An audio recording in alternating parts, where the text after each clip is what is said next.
Hello friends, welcome to my channel Aarambh classes. आज के इस वीडियो में हम लोग यूपी सुपर टेट का जो सिलेबस जारी किया गया है उसके अकॉर्डिंग क्वेश्चंस का डिस्कशन आपके साथ करेंगे। इस बुक में यूपी सुपर टेट के सिलेबस के अकॉर्डिंग ही क्वेश्चंस दिए हुए हैं। यूपी सुपर टेट के सिलेबस में लैंग्वेज हिंदी, इंग्लिश और संस्कृत के इन टॉपिक से कुल 40 मार्क्स के क्वेश्चंस आएंगे।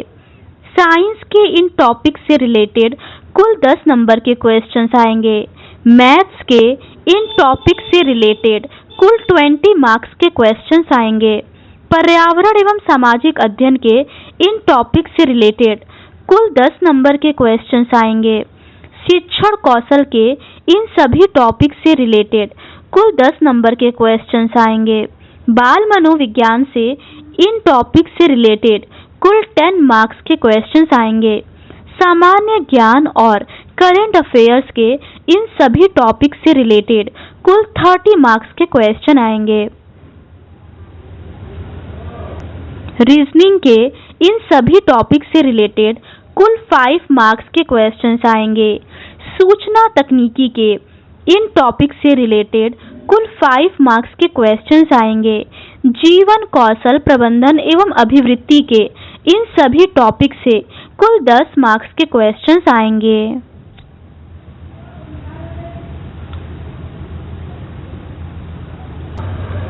आज के इस वीडियो में हम लोग शिक्षण कौशल के रिमेनिंग क्वेश्चंस का डिस्कशन आपके साथ करेंगे।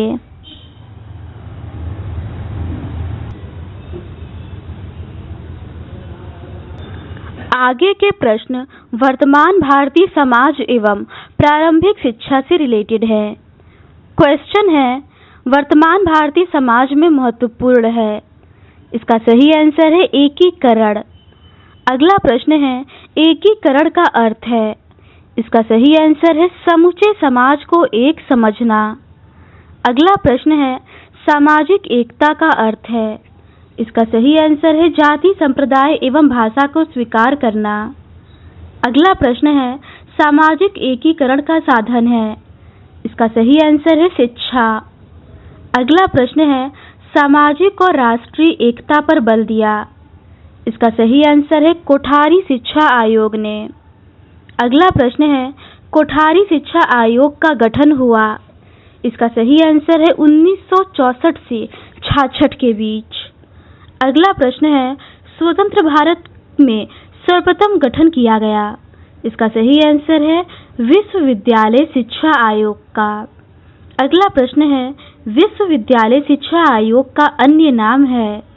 इसका सही आंसर है राधा कृष्णन आयोग।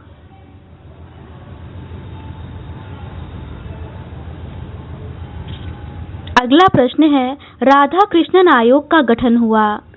इसका सही आंसर है 1948 to 49 में।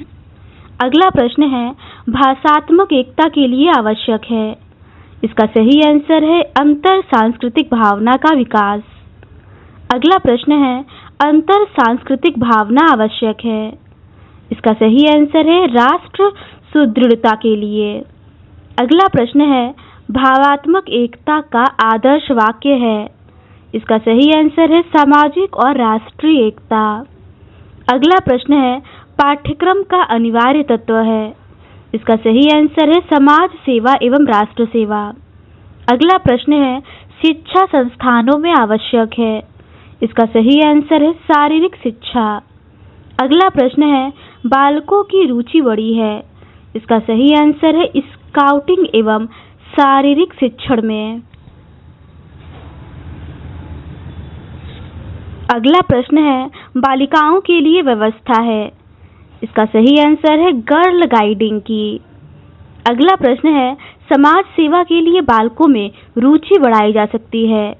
इसका सही आंसर है एनसीसी एवं एनएसएस के माध्यम से। अगला प्रश्न है, बालकों के शारीरिक विकास के लिए सरकार की योजना है। इसका सही आंसर है राष्ट्रीय अनुशासन योजना। अगला प्रश्न है, भारत में जाति का आधार है। इसका सही आंसर है जन्म। अगला प्रश्न है, विश्वविद्यालय शिक्षा आयोग की सिफारिश है। इसका सही आंसर है जनतंत्र को सफल बनाने वाले नागरिकों का निर्माण। अगला प्रश्न है, माध्यमिक शिक्षा आयोग का गठन। इसका सही आंसर है 1952 to 53 में हुआ। अगला प्रश्न है, माध्यमिक शिक्षा आयोग का नाम है। इसका सही आंसर है मुदालियर आयोग। अगला प्रश्न है, मुदालियर आयोग के अध्यक्ष थे। इसका सही आंसर है डॉक्टर लक्ष्मण स्वामी मुदालियर। अगला प्रश्न है, मुदालियर आयोग का उद्देश्य था। इसका सही आंसर है माध्यमिक शिक्षा के उद्देश्य, संगठन और पाठ्य वस्तु का निर्धारण। अगला प्रश्न है, जनतंत्री नागरिकता का विकास करना। इसका सही आंसर है माध्यमिक शिक्षा का उद्देश्य है। अगला प्रश्न है, माध्यमिक स्तर के लिए आवश्यक है। इसका सही आंसर है व्यावसायिक कुशलता में वृद्धि। अगला प्रश्न है, नेतृत्व के गुणों का विकास आवश्यक है। इसका सही आंसर है माध्यमिक स्तर पर। अगला प्रश्न है, आज का विद्यार्थी कल का नागरिक और नेता होगा, यह कथन है। इसका सही आंसर है मुदालियर आयोग का। अगला प्रश्न है, माध्यमिक शिक्षा की अवधि होनी चाहिए। इसका सही आंसर है 7 वर्ष। अगला प्रश्न है, 11 से 17 वर्ष के बालकों के लिए। इसका सही आंसर है माध्यमिक शिक्षा है। अगला प्रश्न है, माध्यमिक शिक्षा पुनर्गठन समिति नियुक्त हुई। इसका सही आंसर है 1952 से लेकर 53 में। अगला प्रश्न है, माध्यमिक शिक्षा पुनर्गठन समिति के अध्यक्ष थे। इसका सही आंसर है आचार्य नरेंद्र देव। अगला प्रश्न है, कोठारी कमीशन का उद्देश्य है। इसका सही आंसर है राष्ट्रीय समृद्धि एवं कल्याण। अगला प्रश्न है, शिक्षा का पंचमुखी कार्यक्रम है। इसका सही आंसर है कोठारी आयोग। ये कोठारी आयोग से रिलेटेड है। अगला प्रश्न है, सामाजिक एवं राष्ट्रीय एकीकरण उद्देश्य है। इसका सही आंसर है कोठारी आयोग का। अगला प्रश्न है, सार्वजनिक शिक्षा के लिए होनी चाहिए। इसका सही आंसर है सामान्य स्कूल प्रणाली। अगला प्रश्न है, सामान्य स्कूल प्रणाली देन है। इसका सही आंसर है कोठारी आयोग की। अगला प्रश्न है, सामान्य स्कूल प्रणाली में प्रवेश का आधार होना चाहिए। इसका सही आंसर है विद्यार्थी की योग्यता। अगला प्रश्न है, सुदृढ़ प्रजातंत्र के लिए आवश्यक है। इसका सही आंसर है 14 वर्ष की आयु तक के बालकों को निःशुल्क एवं अनिवार्य शिक्षा प्रदान करना। अगला प्रश्न है, बिना भेदभाव के समान अवसर प्रदान करना आवश्यक है। इसका सही आंसर है प्रजातंत्र की सुदृढ़ता के लिए। अगला प्रश्न है, सामाजिक, नैतिक एवं आध्यात्मिक मूल्यों का विकास करना चाहिए। इसका सही आंसर है एकीकरण के लिए। अगला प्रश्न है, प्राथमिक स्तर पर मूल्यों के विकास के लिए शिक्षा देनी चाहिए। इसका सही आंसर है रोचक कहानियां सुनाकर। अगला प्रश्न है, पूर्व प्राथमिक शिक्षा की अवधि है। इसका सही आंसर है 1 से 3 वर्ष तक। अगला प्रश्न है, निम्न प्राथमिक शिक्षा की अवधि है। इसका सही आंसर है 4 या 5 वर्ष। अगला प्रश्न है, उच्च प्राथमिक शिक्षा की अवधि है। इसका सही आंसर है 3 वर्ष, 6 से 8 वर्ष की आयु में। अगला प्रश्न है, शैक्षिक अवसर की समानता का सुझाव दिया। इसका सही आंसर है कोठारी आयोग ने। अगला प्रश्न है, शैक्षिक अवसर की समानता का उद्देश्य है। इसका सही आंसर है समस्त प्राथमिक शिक्षा को निःशुल्क दिया जाए। अगला प्रश्न है, निम्न प्राथमिक स्तर पर विषय होने चाहिए। इसका सही आंसर है भाषा, प्रारंभिक गणित, वातावरण अध्ययन। अगला प्रश्न है, उच्च प्राथमिक स्तर पर विषय होने चाहिए। इसका सही आंसर है 2 भाषा, गणित, विज्ञान, सामाजिक अध्ययन और कला। अगला प्रश्न है, प्राथमिक स्तर पर शिक्षण विधियां होनी चाहिए। इसका सही आंसर है लोचदार और गतिशील। अगला प्रश्न है, मुदालियर आयोग के अध्यक्ष इस विश्वविद्यालय के कुलपति थे। इसका सही आंसर है मद्रास विश्वविद्यालय। अगला प्रश्न है, आचार्य नरेंद्र देव कमेटी की रिपोर्ट प्रस्तुत की गई। इसका सही आंसर है 1953 में। अगला प्रश्न है 1939 में आचार्य नरेंद्र देव कमेटी ने अपनी रिपोर्ट प्रस्तुत की। इसका सही आंसर है प्राथमिक तथा माध्यमिक शिक्षा। अगला प्रश्न है भारतीय शिक्षा के क्षेत्र का इंसाइक्लोपीडिया कहते हैं। इसका सही आंसर है राष्ट्रीय शिक्षा आयोग को। अगला प्रश्न है कोठारी आयोग ने भारतीय भाषाओं के लिए सुझाव दिया। इसका सही आंसर है रोमन लिपि में। अगला प्रश्न है सामाजिक एवं राष्ट्रीय एकीकरण के लिए शिक्षा आयोग ने बल दिया। इसका सही आंसर है लोक शिक्षा की सामान्य प्रणाली लागू की जाए, राष्ट्रीय चेतना को प्रोत्साहन दिया जाए, शिक्षा के सभी स्तरों पर राष्ट्र सेवाओं को पाठ्यक्रम का अभिन्न अंग बनाया जाए। अगला प्रश्न है नई दिल्ली में श्रीमती इंदिरा गांधी ने राज्यों के शिक्षा सम्मेलन में भाग लिया। इसका सही आंसर है 2 जून 1981 को।